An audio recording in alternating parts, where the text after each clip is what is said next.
How to delete TikTok account without password. Hi everyone, I'm here to assist you today. Without any delay, let's jump right in.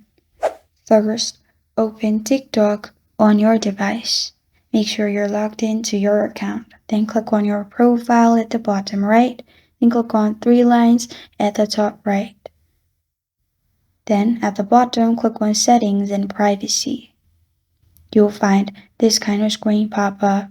Click on Account in here, which is the first option. Then you'll find this kind of screen. In here, click on Password.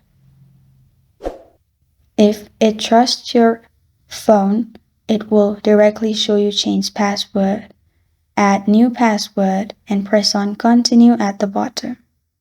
If it does not trust, it will send code to your email. Then go back and click on Deactivate or Delete Account at the bottom. After you click on it, you'll find this kind of screen pop up.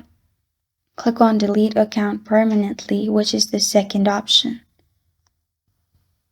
Then click on Continue at the bottom. After you press on Continue at the bottom, you'll find this kind of screen. In here, confirm it's you as they have sent code in the mail. Add the code from your mail and then press on Delete Account at the bottom. As you can see, I have done this without a password. Sometimes if it asks password, you can use the first method by changing password first. And this is how to delete TikTok account without password. Thank you for joining me today. If this video helps you out, please leave a like and subscribe for more. Got a question or want to suggest a topic? Comment below. Thank you for watching.